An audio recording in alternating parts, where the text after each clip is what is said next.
We start the first game with loss and we finish with loss.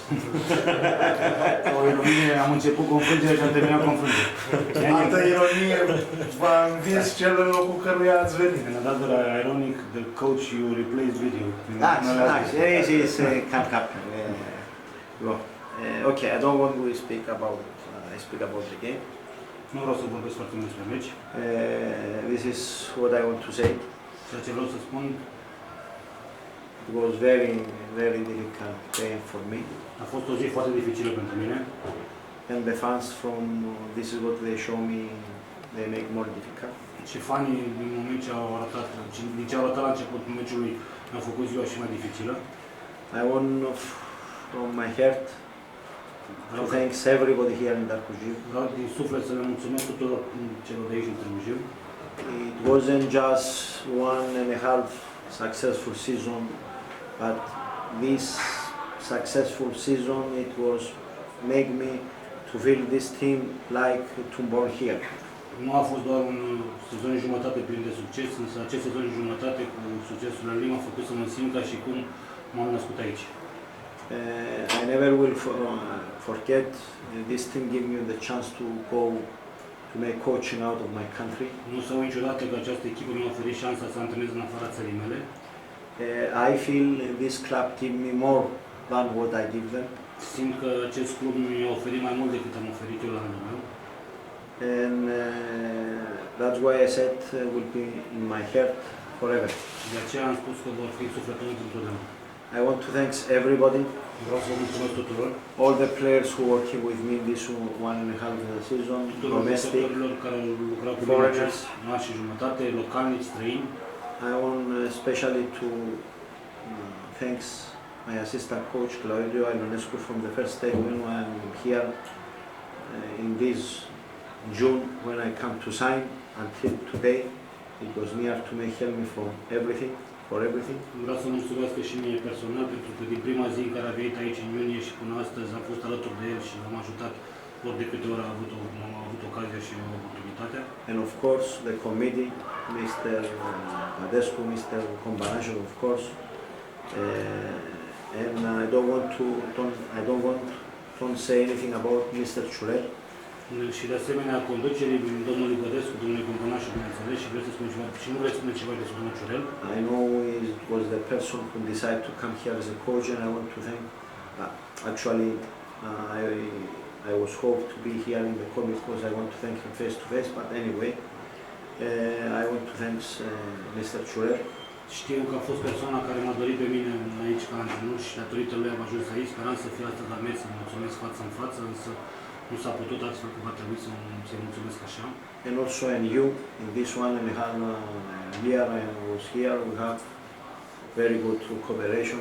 I am little difficult character, but you have the patience and you accept me here, and I want to thank you also. Și de asemenea dumneavoastră, celor care sunteți aici, în această perioadă am avut o cooperare foarte bună, chiar dacă eu sunt un caracter mai dificil, m-ați avut răbdare și m-ați acceptat așa cum sunt. Before I go on, you know me very well, I am a person who said this is what I feel. Cunoașteți foarte bine și sunt o persoană care spun ceea ce simt. I don't know now who will decide about the future of the team. Nu știu cine hotărăște viitorul echipei. But I want to say two things. Dar vreau să spun două lucruri. I saw one town to love and basketball and handball, generally the sports and football also. Am văzut un oraș care iubește sportul general, și basketul, și handballul, și fotbalul.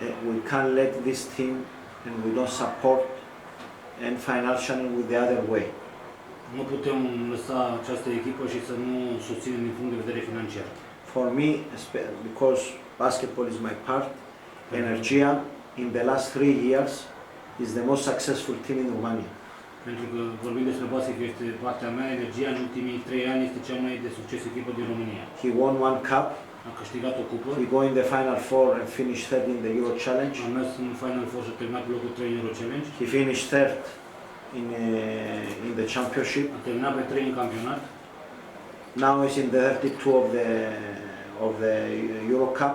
Acum este în ultimii 32 din Euro Cup. He's on 8 of the Cup, one step before the Final Four. Este în sfertul de finală în Cupa României cu un pas înainte de Final Four. And this moment, if the team win in the game, the last game we have against Oradea will be probably 6 or 5.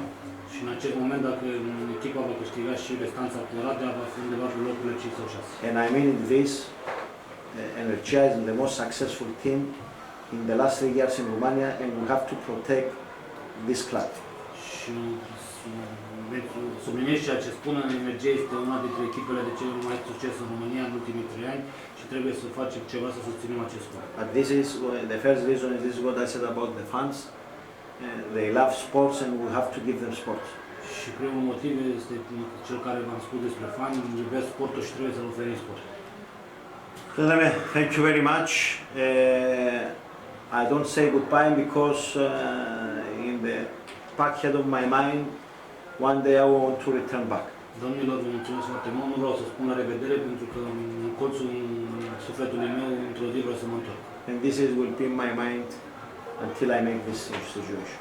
Și acest gând va rămâne în mintea mea până o voi realiza. Okay? Poate spune pe cine a recomandat conducerea, pe cine nu? Can you say what was your recommendation to the committee for the coaches?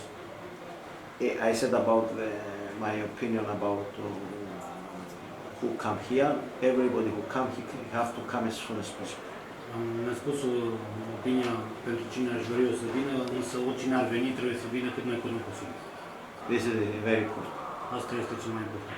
Or if they don't come anybody and they stay one of Alionescu or Diamandagos, let's say, the players have to know who is the head coach. It's very, very important to be clear everything because every 2 days now we have games. It's very, very difficult, and the players have to have clear mind about that. Și în situația în care nu va veni nimeni și voi rămâne fie eu, fie Ianis, trebuie să se hotărească cine este antrenorul principal, pentru că jucătorii trebuie să simtă acest lucru. La fiecare 2 meciuri avem, la fiecare 2 zile avem meciuri și astfel că ei trebuie să înțeleagă cine este antrenorul principal. Ne puteți spune numele celui pe care i-ați propus sau nu? Can you say the name of the coach you propose? No, I can't say this thing. If they ask me, of course, I tell my opinion, but from the time when I leave, Român cipriot. Romanian Cyprus? no, I don't know. I don't know. They have 20 names there. Let's say many coaches is out of the market, many coaches. So they find the coach just they try to find the best option for the team. Okay. Sunt mulți jucători pe piață fără angajament în momentul de față, este o listă lungă și la conducere. Cu siguranță conducerea va găsi antrenorul potrivit. Ce au zis jucătorii vestiar la final? The players what they told you. Like I say, it was a very difficult moment for them and for me. Actually, so many in this kind of moment you don't say many things, but it was very clear. It was a difficult moment for them and for me.